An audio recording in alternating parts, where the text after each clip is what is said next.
Alright, so I wanted to do kind of a year in review video, go over some of the ups and the downs of 2024, all the huge failures we saw, the out-of-nowhere successes, and break all that down.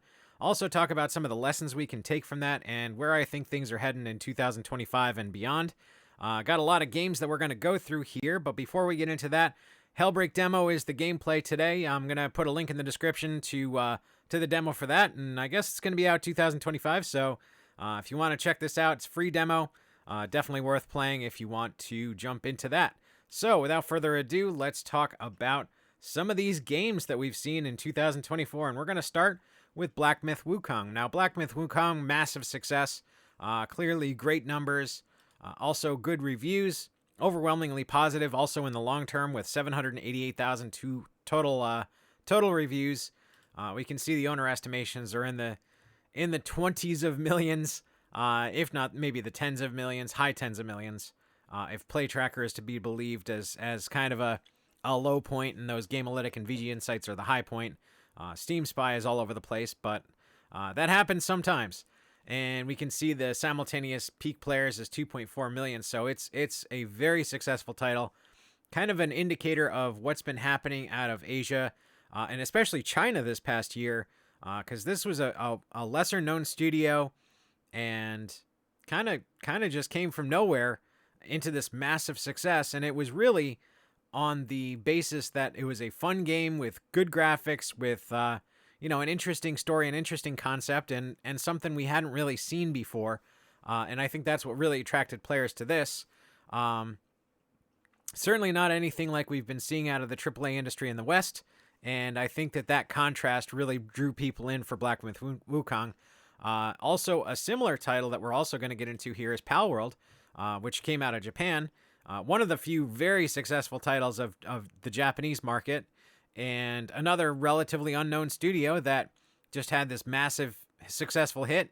You can see very, very well positively reviewed, a lot of reviews, and I'm pointing out the number of reviews here just because that's going to come into play a little later when we start talking about some of the failures. But we're going to talk about that in a minute. Also, great numbers on this, 2.1 million simultaneous users, also in the high 10s to 20 million owner estimates on Steam. And I forgot to mention to you guys, these are all going to be on Steam. So it's basically a PC market capture of the year. But you can pretty much apply this to consoles as well. It's just that we have better numbers on PC, and that's kind of my shtick anyway. You guys know that, so that's what we're going to be doing here. So that's Palworld. Another game that I think was kind of went under the radar for a lot of people was Enshrouded, and I would put this as more of a AAA or a AA game, not a AAA game. Certainly not indie, but big enough to be AA for sure. And it was an interesting title. I was trying to get into it for a while. I still may go back to it. After I get through some Hellbreak gameplay footage. I might give this a try again. But it was interesting. It's kind of, that survival crafting element in an RPG setting. It's got co-op multiplayer, and I don't know why it didn't do better than it did, because it does have very positive reviews. There's just not a lot of them. So I think what this title is kind of telling me is that there's still a disconnect of gamers to games that they might be interested in playing. Because there's no reason in my mind why this shouldn't have been a more successful title. And let's while we're talking about success, let's go into the numbers. 160,000 simultaneous peak, which is nothing to shake a stick at. In the neighborhood of like 3.5 million estimated owners. Now, certainly by all rights, this has been a successful game. With those kind of numbers, they more than made their money back. But I think it should have been bigger than this even. And so, I don't know. It's the start of that kind of perception that I have, which is that there's still something lacking in connecting gamers to the games that they might want to play. Because I think there's a bigger market that this could have captured that it didn't for some reason. So that's something I'm going to keep an eye on in 2025 for sure, to see if we can, make more of a connection there. And maybe, not that my channel is overly wide-reaching or anything, but maybe I should have done a little gameplay or done a review on this as well. And I've been falling behind on that because nobody really wants to watch those things. And I think the better option, at least for me, I've noticed, is just showing you guys some gameplay. Getting this on the background. Hellbreak, playing in the background is probably going to sell more copies of Hellbreak than me talking about it in a review.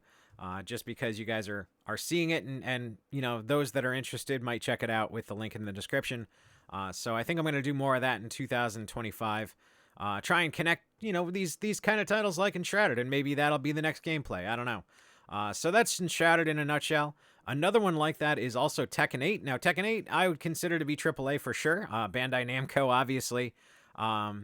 Should have been more positive than this, or should have been more popular than this.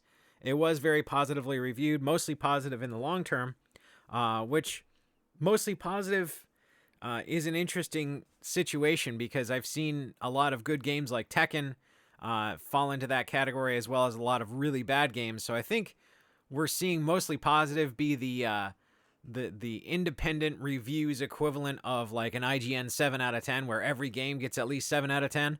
I think we're starting to see that on Steam. And there's more titles to prove that out, and I'll talk about it as we go into this. But yeah, Tekken, simultaneous players were about 50,000. I think that should have been higher. Sales are like 850 to 1 million.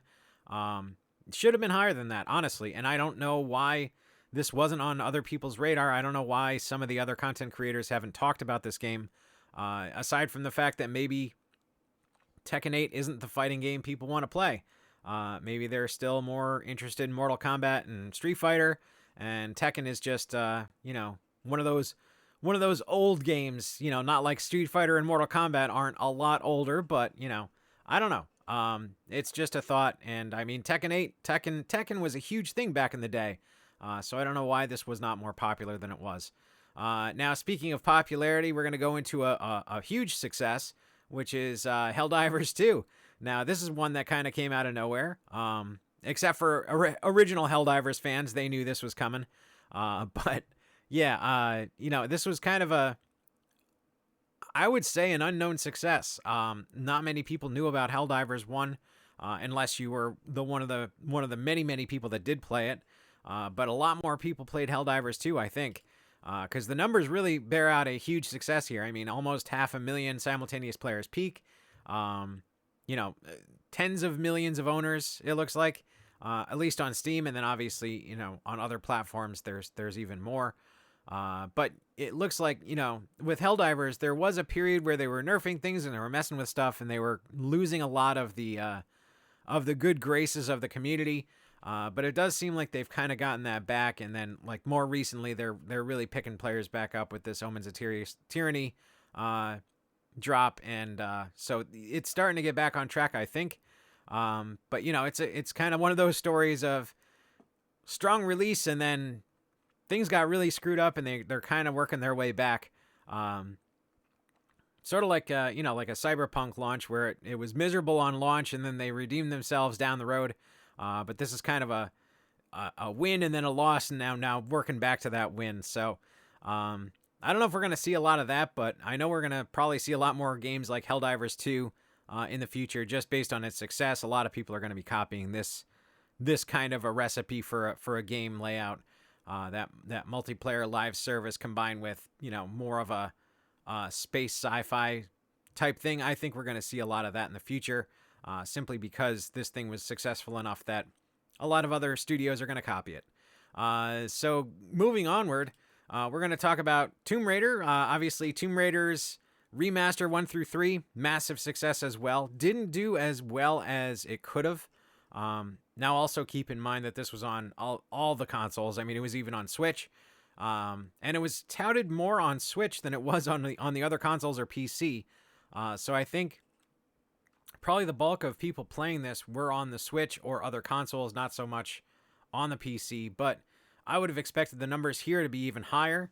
So we're looking at, just under 200,000, maybe 160, 175,000 median estimated owners at launch. The peak was 6,700 simultaneous users. Not great numbers for PC. But again, I think this was more of a console release. And I'm 90% sure it did a lot better on console than it did on PC with Steam. But that said, even those numbers for a remaster, not a terrible launch, not at all. a terrible launch. Even if you tripled these numbers, I think this would have made money, simply because it was not a new game. It was reworking an existing game. It's less work to do that. Even though it is an older title on PlayStation 1, there was probably a lot of work to get that up to par for modern consoles, for modern PC. But it is certainly less work. It doesn't take as much. Not to mention the fact that even though they don't say it here, I mean, it's Aspire, but it's Saber Interactive that really seemed to do the heavy lifting here. Saber Interactive was on a hot streak, and they hired the right people. They got the right people in. They did the titles justice. They didn't mess with things. They didn't take their artistic license to mess around with things. They kept it as accurate as they could to the originals with updated graphics, and it shows, and it paid off. As long as you do a remaster like that, I think remasters have a long future ahead of them. I think you're going to find a lot of successes, but if you start messing with things, we've seen that in this year, in previous years, you start messing around with remasters, you start taking artistic license with things, that's when those lose sales. That's when those actually become failures and not successes. So kudos to Aspire, kudos to Saber Interactive for doing this right. And, Crystal Dynamics really, I have to say, I don't think Crystal Dynamics had a whole lot to do with this, because they're just messing up Tomb Raider left and right. I can't imagine that they had much say over how this was done based on how it turned out. But that's Tomb Raider. That's kind of my take on remasters. I think we're going to see a lot more of those in 2025 and beyond. So that is that. Now, next up is going to be Skull and Bones. And Skull and Bones is one of the few not IGN 7 out of 10s. Not mixed. It's mixed, not fairly positive or very positive. And it definitely earned that rating. It certainly bombed hard. I mean, this is a title that Ubisoft should have had an easy win with this. And it shouldn't have been 2024. It should have been right after Black Flag came out. We were clamoring for the idea of Black Flag with multiplayer. That ship combat was awesome, and all they had to do was take that and turn it into a multiplayer game, and everybody would have been happy. It would have been a huge win. And they spent way too long, and they just went back and tried to turn this into a live service cash grabby mess with microtransactions and all this other garbage. And because they corporatized it, because they went that direction, it was a massive failure. All they had to do was make Black Flag Assassin's Creed 4 multiplayer, and they would have had a huge win on their hands. Fact of the matter is, they could have charged retail price for some kind of a multiplayer element to that, and it would have sold. But they went this direction, and this is one of the few games on my list that has no degree of wokeness due to its, or no degree of wokeness is responsible for its failure. It's purely corporate cash grabby nonsense that led to the extended development times, the rehashing of this thing, the design by committee mess that this became, and the reason why no one wanted to play this game at the end of it, because everybody was just exhausted from the nonsense and tired of their crap, and they just didn't buy it. They just did not fall for this, this cash grab nonsense. So that's where Skull and Bones landed, is a massive failure due to Ubisoft's corporatizing, design by committee nonsense. So that's Skull and Bones, or at least that's my take on it. It did terribly. We can go over the player counts: 2,600 simultaneous players peak, and on PC, on Steam, we're not even 50,000 estimated users. That's the most optimistic, is 50,000. Terrible, awful failure, and Ubisoft should be humiliated. I'm pretty sure they are. But they seem to be coming out with more losers day by day, so I guess they're not that humiliated. So next up is going to be Senua's Saga Hellblade II. Now, this was a game that was touted to be like this super ultra realistic, we're using Unreal Engine 5 and we're using all the tech behind it and it's going to be amazing. I think that's what actually killed the game. To be perfectly honest, I think all that ultra realism in these game engines is great for a tech demo, but it's awful for a game. It pushes the limitations of the platform. You have to take away from other elements of the game to make it, performant. And at the end of the day, nobody wants this. Nobody wants this dark, dingy, ultra realistic, dour environment. We want something uplifting. We want something fantastic, and this is not that.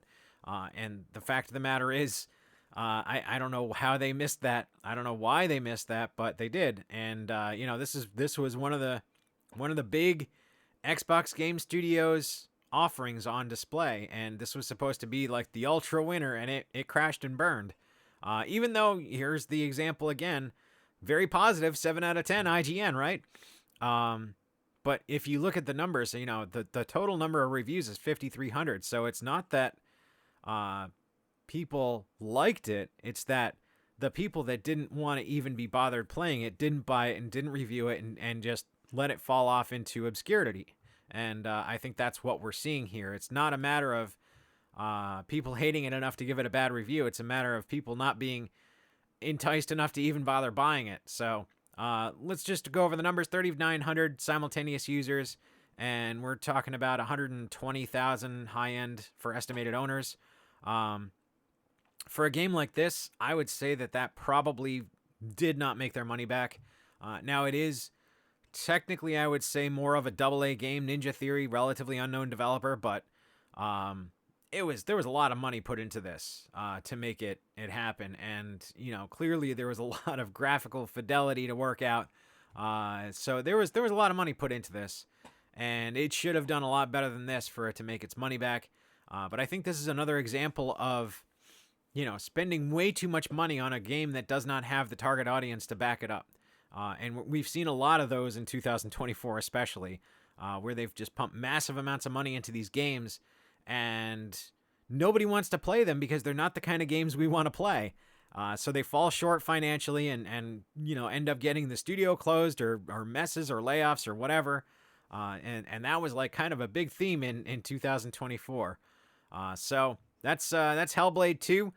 Next up is going to be Marvel Rivals. Now, this is the opposite of that, which is a fun, lighthearted, interesting, PvP team-based hero shooter using all the Marvel characters, obviously. I mean, there's a lot of selling points to this game.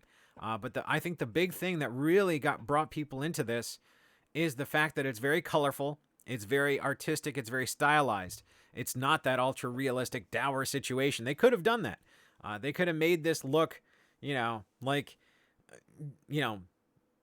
grayscale MCU, dour, terrible, boring game, but they didn't. They chose to go for that more comic booky feel, that more animated feel, keep things lighthearted, keep things interesting and colorful and stylized. And I think that is a huge selling point to this because that attracts people way more now than the darker themes. And we go through this in cycles in gaming. There's a period where we want that realism, that grit, and then we get it in spades. And years later, we just get sick of it, and we need to move away from it. And we get sick of all this, all these very gray, very dark themes, this very gritty style, and we want this colorful, stylized aspect. And gamers really crave more of this than anything else. And I think we're at that stage now. I think we've officially crossed the threshold, and dark and gloomy ain't gonna sell it. And I think Marvel Rivals really accentuates that. And looking at the reviews, 102,000, very positive. Again, that's that IGN 7 out of 10, but they earned that 7 out of 10 today. And if you look at the numbers on Steam, I mean, it's just phenomenal. Now, it just came out fairly recently. But the maximum simultaneous users of 480,000, almost 481. As of the 23rd of December, 377,000. So it is going down, but not by much. So it seems to have some staying power. And estimated owners, you're looking at around 10 million, 8 to 10 million, I would say. So massive success, huge amount of users on this. It doesn't hurt that it's free. Certainly doesn't hurt that it's free to play. Free to play changes the game and basically doubles the amount of users or expands it by an order of magnitude, more than double the number of people playing it, because if it's free, you might as well go and check it out, right? So that does have an impact on sales numbers, on those simultaneous user numbers, on a lot of that stuff. So but still, Marvel Rivals is doing very well, and I can see this being a very profitable entry into NetEase games in the near future and the far future, even potentially, if they can keep this up. So next up, complete opposite of that, is a massive, free-to-play hero shooter that was a complete and total flop, which is Concord. So Concord is quite possibly the biggest failure in gaming history. I don't know of a title that went live and got canned so quickly. And this is very much due to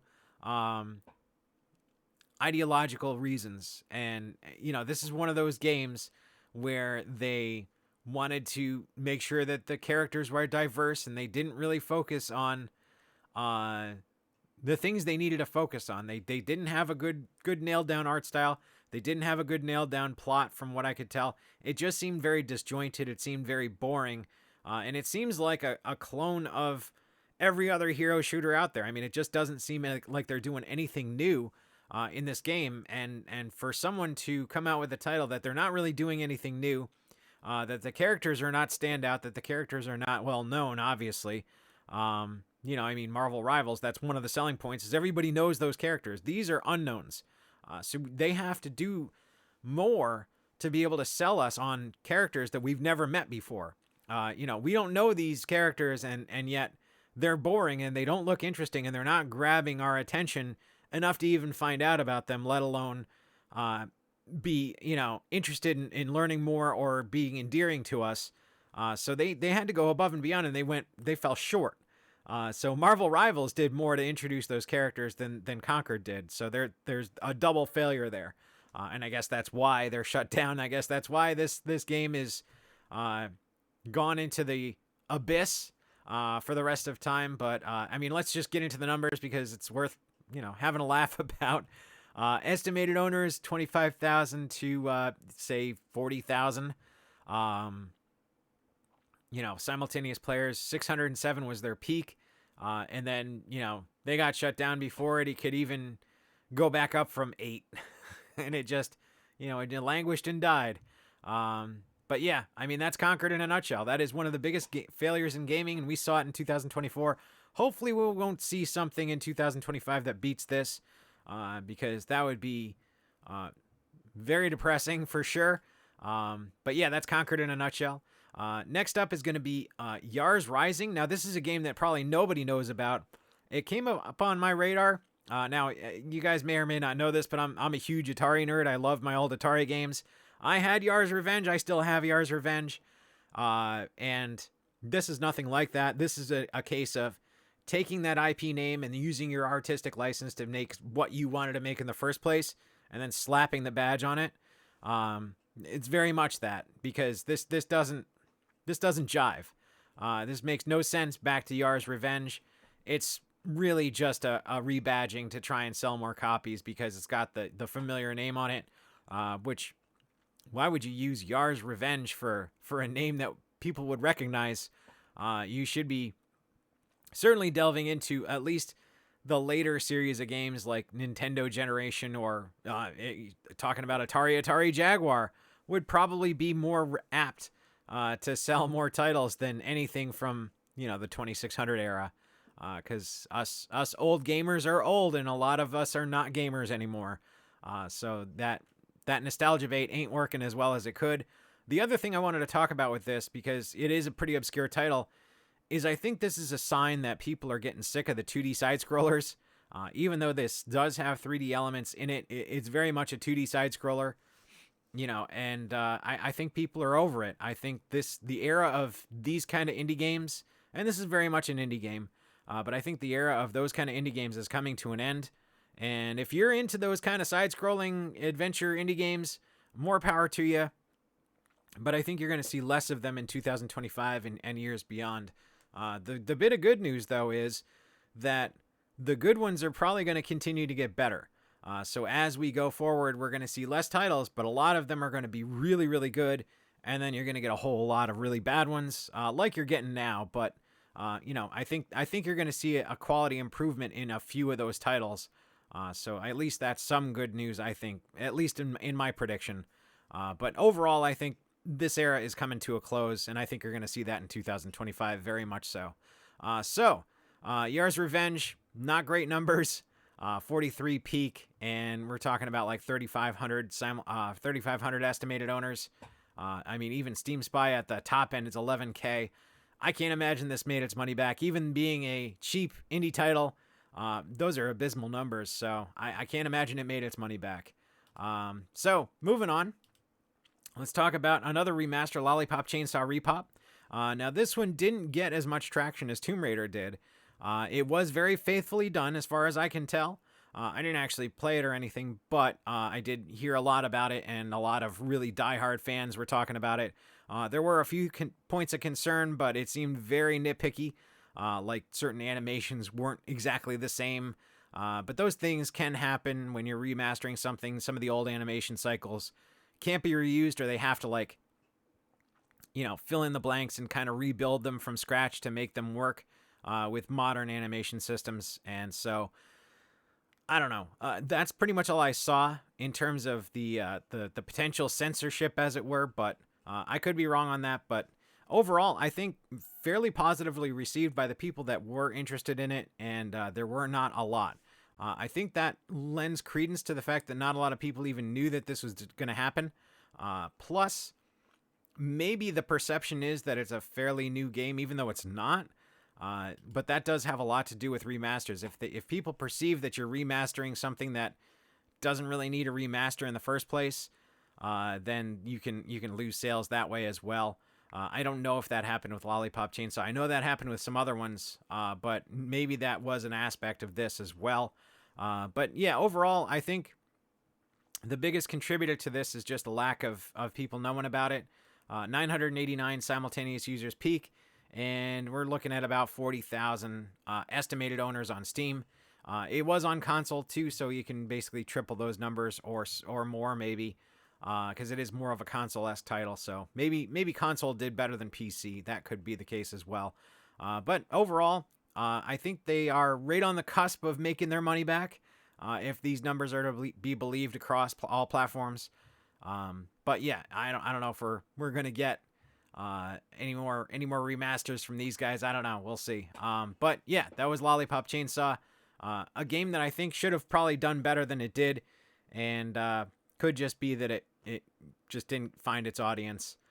So next up is going to be Dragon Age The Veilguard, our favorite game. So this is an interesting one because this did fail miserably. I've been over the numbers 1,000 times. Massive development costs for this. It is a Dragon Age game. They spent for a Dragon Age game, and even though it does look like the numbers are good, 89,000 simultaneous users, you're talking about 750 to 900,000 estimated owners, probably in the middle somewhere in there. So close to 1 million on Steam. You can basically triple that across platforms, so let's just call it 3 million. But according to the numbers that I had, I think it was 6 million. They had to sell 6 million copies to break even, so they're still falling short on that. And at this point, they're not going to make their money back. So it's a matter of big money for a game that did not have a big user base. And for a Dragon Age game to not have a big user base, then it's not the fact that it's a Dragon Age game. It's the fact that it's the wrong Dragon Age game. And we can tell that from the reviews, and we'll get into that in a minute. But you can see this is another one of those mostly positive, even though it's a huge failure. Even though people were panning this left and right, it still has a mostly positive. It still has that IGN 7 out of 10 methodology. But you can see the numbers are not there. 30,000 total reviews for a Dragon Age game. That is terrible. And then you saw in Steam Spy, the numbers here are terrible too. But the reviews being mostly positive, you can see a few of these. And I think I can pull this up. Yeah, here we go. One of the thumbs up. Okay, so not the worst game in the world, but not the best either. Very middle of the road. So most of these kind of reviews are like this. I saw a number of these kind of reviews where it's like, well, I can't give it a bad review, but it's not a good game either, and it's certainly not a good Dragon Age game. And that was kind of the means of a lot of these positive reviews. They weren't really positive reviews. So I think that's where these these mostly positive 7 out of 10 style reviews are coming from. But that's just specifically Dragon Age Veilguard. And this is just one of those games. They put the wokeness in it, and they forgot about putting Dragon Age into the Dragon Age game because they sacrificed that for their political ideology, for their activism. And that's why this game fell flat. It's not a Dragon Age game. It doesn't have the same thematic elements. It doesn't have the same feel. It doesn't have the same plot. It doesn't fit with the other Dragon Age games. It's a lot. There's a lot of problems with this. That diehard Dragon Age games or diehard Dragon Age fans were pointing out. So that is why it failed. That's why they're not going to make their money back. And don't let anybody tell you any different. So I think the lesson to be learned here is, even though you slap a name on a game like Dragon Age, a big IP, you got to be faithful to that IP. You got to be faithful to that world, because those people that are going to play that game, because it's a Dragon Age game, that's the bulk of your audience. And if you go against that, they're not going to play your game. They're not going to be favorable to it, and you're going to lose their trust, and you're going to lose their sales. And that's exactly what happened here. So that is a good lesson for everybody to learn. Certainly developers out there, if you're listening, take note of that. So next up is going to be S.T.A.L.K.E.R 2. Now this is kind of the opposite of that, which is a company that maintained their faithfulness to the original and built an excellent follow-up to it. These guys very well could have put their politics into this game. Now this is a Ukrainian studio. They were caught up in the middle of this whole Ukrainian war while they were working on this game. One of their developers died. They had to move their offices out of the country. I mean, they were severely affected by this, and they could have absolutely taken that political aspect of things and injected it into their game, and they did not do that. This is a testament to GSC Game World's ability to maintain focus on the story they wanted to tell and make a faithful recreation, a faithful continuation of the S.T.A.L.K.E.R series in the midst of massive political upheaval. And it is a testament to them that they maintained their course. And obviously, it's paying off for them. I mean, 73,000 reviews total, very positive. Compare that to Dragon Age, 30,000. So we're talking about way more reviews and way more numbers. You're talking 121,000 simultaneous players, easily 2 million 2 million sales on Steam. So you can basically triple that across all platforms. I mean, this was a very, very popular game, and it's a testament to their ability to produce high quality work in the face of adversarial conditions. And persevering through all of that. So good on them. Absolutely one of the wins of 2024 that I like the most. So last thing that we're going to talk about is Dustborn. Now, I think Dustborn is the biggest failure of 2024, and that's including Concord. And maybe it's just because it kind of hits close to home to me because it is basically an indie game.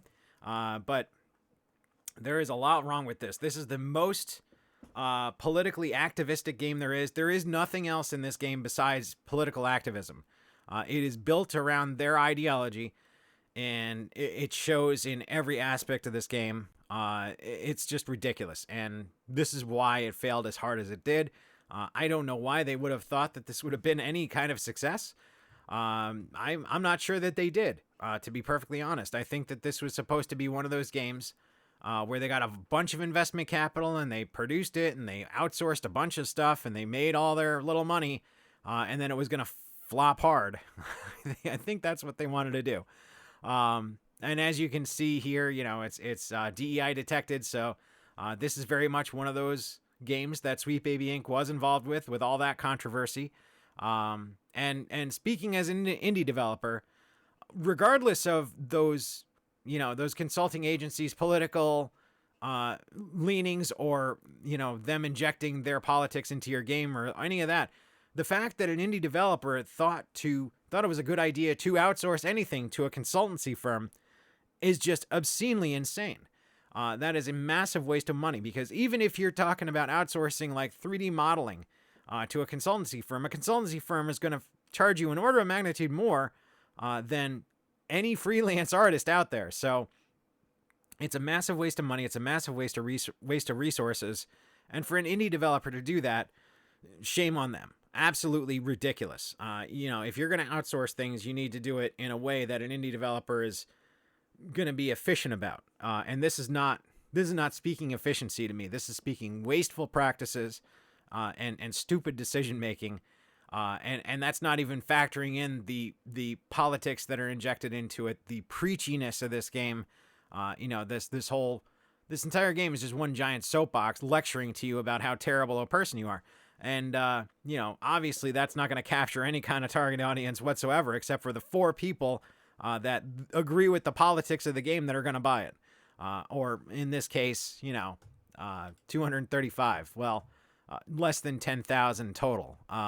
So if you look at the numbers, 83 simultaneous players, less than 10,000 total owners estimated. And for an indie title, let's be fair. For an indie title of this caliber, that would probably make their money back if, and it's a big if they didn't outsource a bunch of stuff to consultancy firms, if they didn't have all this, these consultants game designing their game outside of their own team, if they didn't have all these wasteful practices, this would have actually made them money.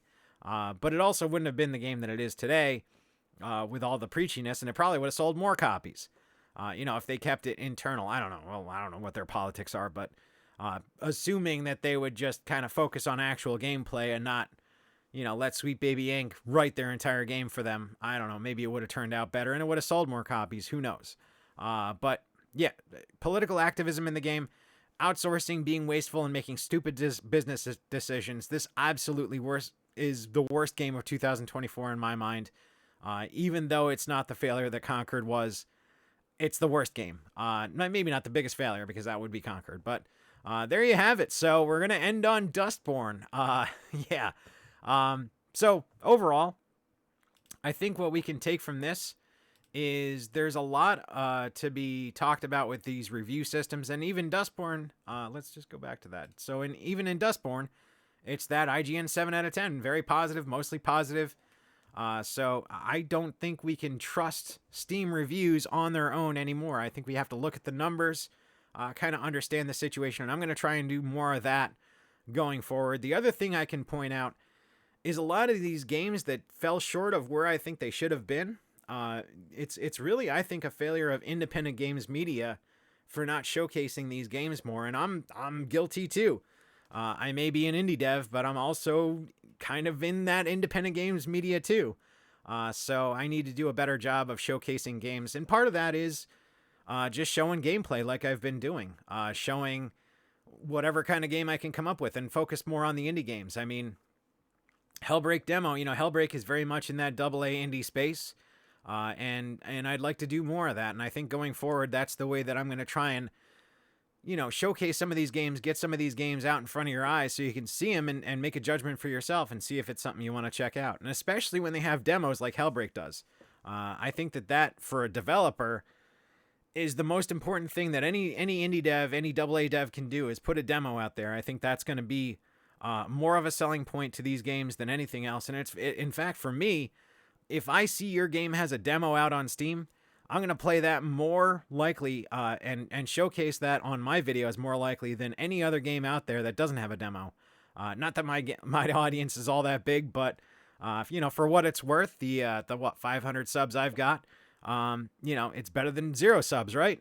So getting some eyeballs on your game, I think not only indies, independent commentators putting their games out there, but just being able to have people stumble across that demo and play it, I think is worth it in 2025 and beyond. So I guess those are my big lessons from 2024 heading into 2025. And I think 2025 is going to be interesting. I would fathom a guess that there's no way we can see a bigger failure than Concord.